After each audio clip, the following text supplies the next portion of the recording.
I've come outside, have my iced matcha because it is officially spring. This is probably like the best matcha I've ever made.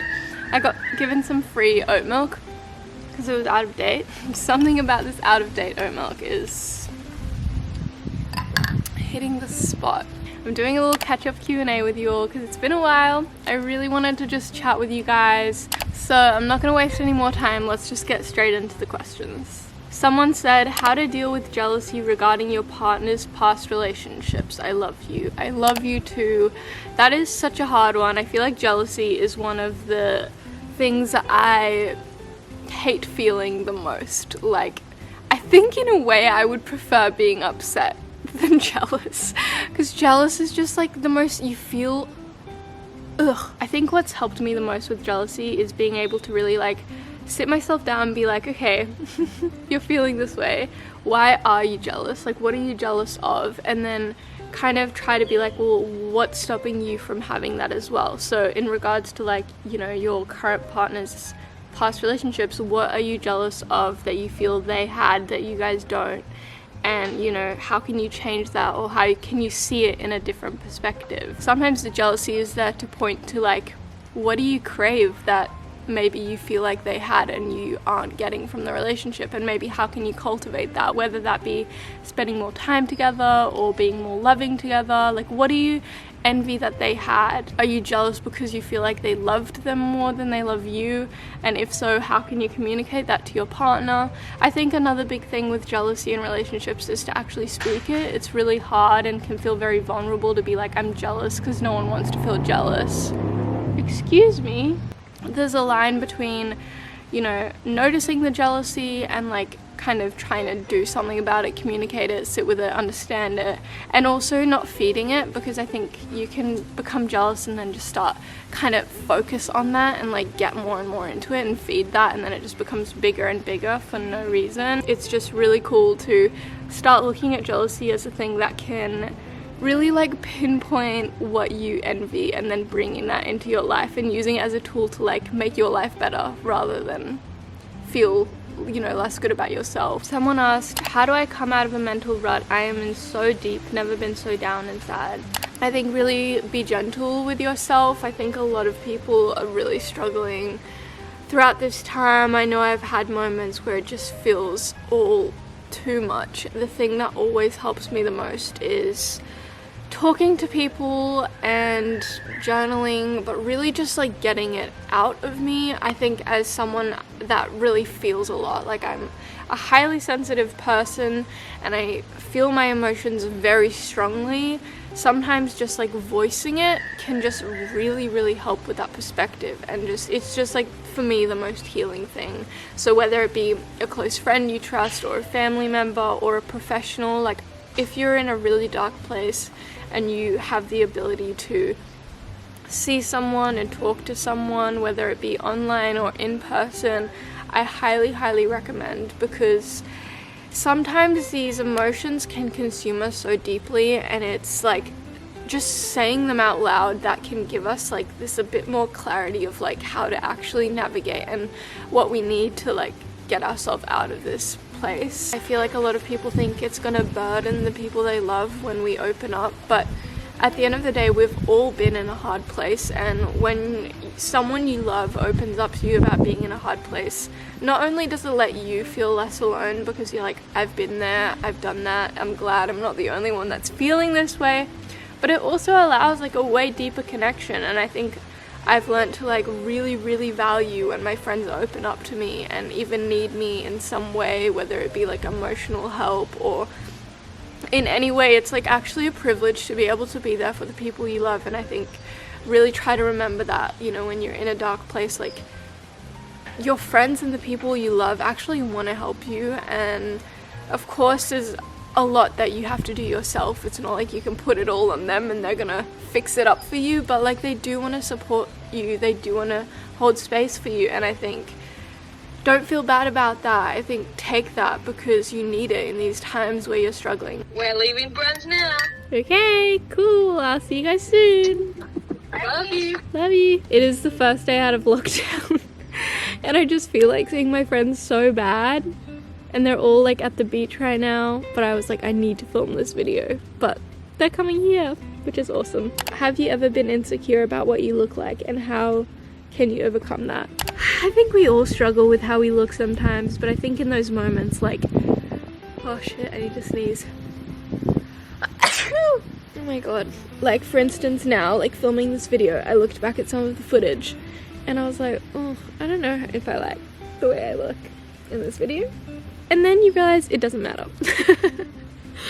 So, like, I don't know, insecurities are hard because they're consuming, and when you're really insecure about something, it's pretty hard to convince you otherwise.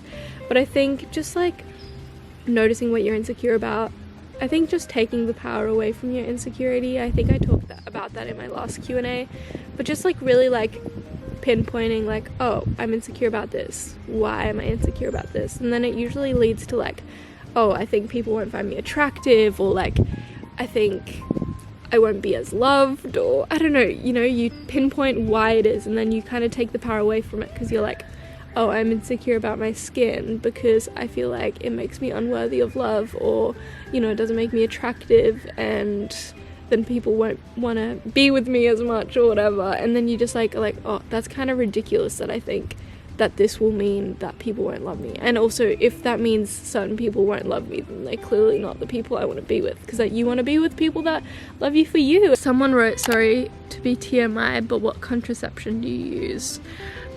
I was wondering whether I should answer this question or not, because obviously it is personal, but the reason I was really hesitating was because I don't want to promote that what I'm doing is necessarily the right thing. I think contraception is a really personal choice. I have personally only ever used condoms. Some people would say that is not safe enough, and I completely understand that. If you don't feel safe enough, fully get that you want to do something else. For me, I've just always been so clear that I never wanted to go on the pill, and you know, there's obviously a lot of other contraceptions that aren't the pill that are considered better that I could try. I just have never wanted to. I think I've always slept with people that I am in a committed relationship to, so it was just like very easy to communicate and like, you know, use condoms because it was like a very open sexual environment. My battery died again, so I don't know where I was at, but pretty much, yeah, that's kind of the choice that I've made for now. It might change, and I really respect all women's, like, you know, choices with what they want to do with their body and what makes them feel safe and comfortable. I think that's really what it really comes down to, is just what makes you feel safest and best. I think it's also one of the contraceptions that puts a little bit more equality with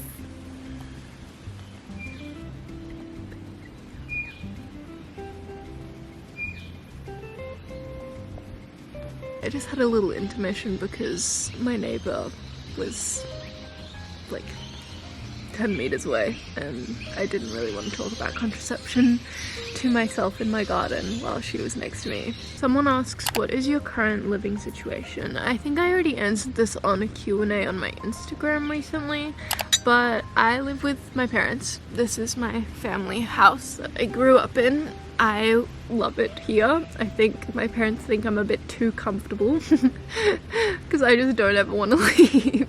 Also, I'm just obsessed with my family. I have my own studio within the house, so it's like I have my own bathroom and own space that's kind of disconnected from the rest of the house, so I feel like I'm not like living with my family. I think if I was, I'd probably feel different about living here, but I just love my space, and I love being able to wake up and see my family every day. And I know I'm going to move out at some point, obviously, so I think I'm just trying to make the most of this time that I do get to live with my family, because I don't know, it's really special just having this much time with your parents. And I don't know, I'm just really loving living here, but at the same time I'm like, I don't know, I'm 21 now, when will I leave?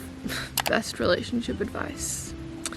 Obviously, there is so much advice that can be given about relationships. My mom is a couple counselor, as a lot of you guys know, so she has given me a lot of wisdom.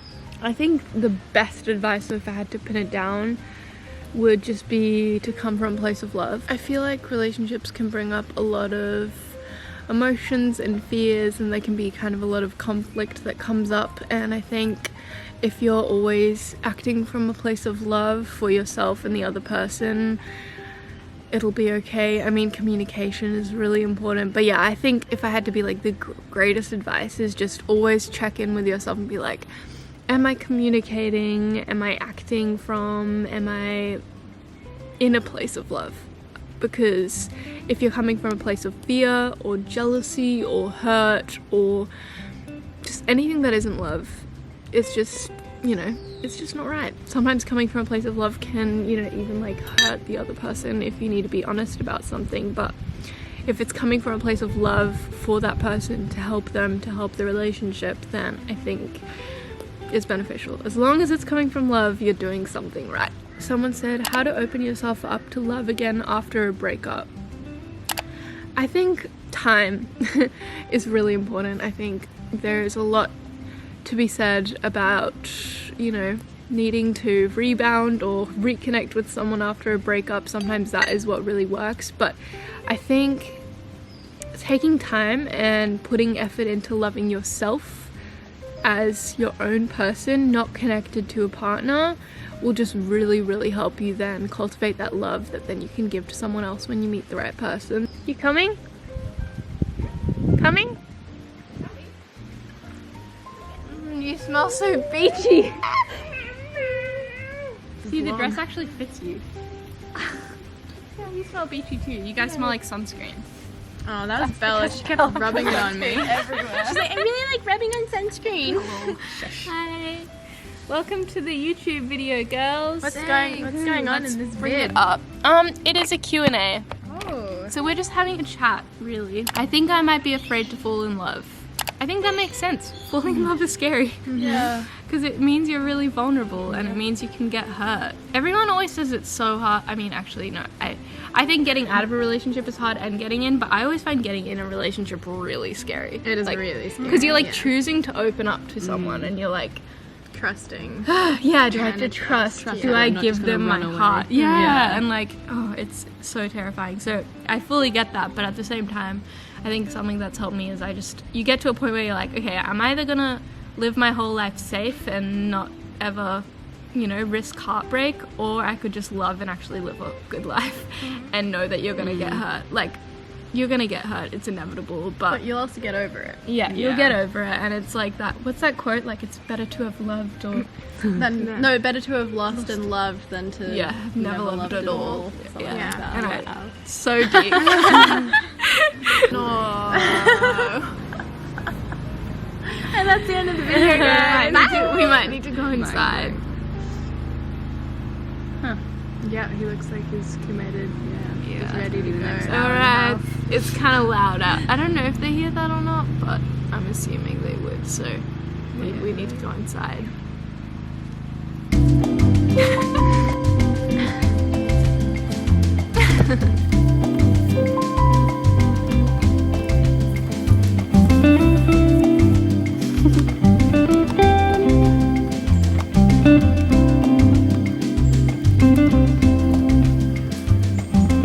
Story about how you and your boyfriend met. Do you guys want to say the story? I feel like that's more interesting than me just do it. I'll say what I remember and you can... Okay. So what I remember is a while ago, Kilty was like... Kilty hey, being one of my friends. Yeah. Was like, hey Joy, I have this friend that I think you should date or something. Yeah. He was trying to set us up. And it was Ethan. And what did you Plot like? twist. Did you guys like text a bit or something? No, not at all. I Nothing. followed him on Instagram and then he never followed me back. Oh. So nothing ever happened. Did you unfollow him? Yeah. Well, I was like, after that, I was like, I don't really know this guy. Like, nothing's gonna happen. Bye. Yeah. And then he was in a relationship. Yeah, he was in a relationship for a while. And then I met him in group settings. Anyway, you can. Do you know any more? And then, didn't he message you to see if you wanted to, like, go for a coffee? Yeah. Mhm. So, and then you went for a coffee. Mhm. And then And it was nice. he asked you to go to Tasmania. He did asked me to go to Tasmania and meet his family after the first coffee date we had. And I remember calling all of you guys and being like, do I go? Like, He's not afraid of commitment. He was like, yeah, come to Tasmania. He was like, I have flight, like, what is it called? Like, no, like Tickets? points. Oh, points. Points. Yeah. He was like, I can use my flight points, like, come, my family's super accommodating. And I was like, I have had one coffee date with you. But I was always gonna go. And then we kind of, throughout that week before he was leaving, hung out a lot. But yeah, that's pretty much how we met. It was pretty much just like, my friend tried to set us up, and that's how we both kind of became aware of each other because they were working together. And then, yeah, nothing happened. You didn't go to Tasmania though. No, I didn't go to Tasmania. Someone asked, have you ever struggled with eating, like disorders? I have never struggled with an eating disorder, which I'm really lucky with that. But I've definitely had different periods in my life where I think it could have led to something like that if I didn't catch it early on. Like, you know, from little moments of like waking up and being like, oh, when I haven't eaten in the morning, that's when my tummy's really flat. And then kind of having moments of like, oh, if I go out in this outfit, maybe I shouldn't eat as much, and then it will, like, I'll look better or whatever. Like, I've definitely caught myself having little thoughts like that. But I think, you know, something that's really helped me is just having friends like you guys that if I, like, I remember, I've told you this before, but we had like a car ride. We were going to exercise together. And I think I just started telling Heidi, I was just like, yeah, I'm just feeling like not really good in my body. Like, I just think like my tummy is just a bit big, or I don't know what I was insecure about, but I was telling Heidi, and Heidi was just like, no, we're not doing that. Like, we're not like we're not going there. And it was really one of those moments where I was like, I feel like most people would just be like, no, you're like beautiful, like don't worry about it. And then it kind of feeds this like, I don't know, insecurity thing of like, oh, I don't know. But Heidi was just like, no, we're not talking about our bodies that way, like that's not true. Like, it kind of made me realize how like superficial I was being in a way, like not in a mean way, but just being like, are you really going to talk about your appearance? Like, you're fine. I know for some people it's more of a control thing though, like if they've had a traumatic experience and feel out of control, then that's food is something they can control. Completely. I do not have that, but I do get really anxious sometimes, and if I'm going through a period where I'm really anxious, I struggle to eat because it makes me feel more sick, but then if I don't eat, I also feel more sick. So there's just I just never feel like comfortable in my body. I just feel sick all the time. So it makes me like not want to eat, but I just force myself because I'm like, I know, like Because it's like food can literally dictate your happiness and like, your energy. Yeah, it's like fueling me. And I also know that I get hangry. So We've talked about that, like every time I first start seeing a guy, for some reason it's not even like a full anxious thing, but like I lose my appetite. Like I have to force myself to eat because I'm so nervous and like wrapped up in this like new love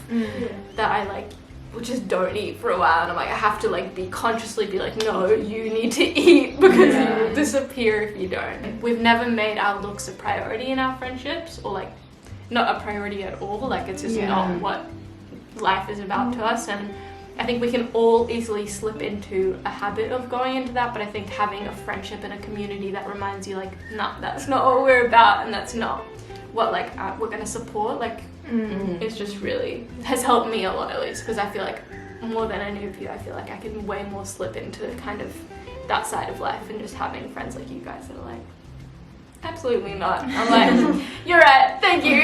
How to balance wanting to tell a guy I like him but not wanting to be clingy. Wanting to tell a guy you like him is not clingy. No, definitely not. I think if the guy isn't into you, he might perceive it as clingy, but only if you're persistent. It's only if you're like constantly like, let's hang out right now, like I want to do something, come on, come on. That's But different. you just like going up to a guy and being like, look, I actually do like you, I have feelings for you. That's not at all being like, love me. Yeah, no, that's just being like, this is where I'm coming from. Yeah. You can meet me where you want to, and if you don't want to at all, that's okay. I don't know, I feel like it's so sad that girls like feel like they can't make the first move because it makes them like, I don't know, too interested. intimidating, too interested. it's like, no, it's like playing hard to get is boring. So I want to play a game with you. Do you think you can grow inwardly better while single versus in a relationship? I think there's parts of your personality that need to be done alone, and I think there's parts that need to be done with people. I agree. I agree. I feel like the growth, like the relationship I'm in now with Eve, like I feel like I've done the most amount of growth within a relationship. But the 2 years prior to that where I was single, I think I did so much growth that I don't think I could have done if I was in a relationship. Yeah. And I think, yeah, that's where like it's really nice to appreciate like the time that you are single, because I think so many people get sulky like when they're single, which is fair enough. Like we all have our desire to meet someone and stuff, but it's actually such a cool time when you're single to like really grow and kind of be selfish in the sense that like you can just think about yourself and your own growth rather than like someone else. So how to keep optimistic about falling in love. Everyone's so scared of falling in love. We've lost all optimism. I think she mean, yeah, like that she will one day. Yeah. Yeah, we were literally talking about this the other day. We're like, so I think we give up on love. I agree. Let's just all give up. I actually can't remember what it feels like to be in love or in a relationship. Yeah. I don't even remember. Yeah, exactly. At least you've experienced it. Yeah, you know, like me and Bella just like, Wait. imagine that. Have a good life. Anyway, It's so sorry, weird. It just a good answer. No, that was a good answer. The opposite. When you completely give up is when it's gonna happen. Okay, so I should give up sooner. Maybe that might help your case. Advice on feeling confident during sex. I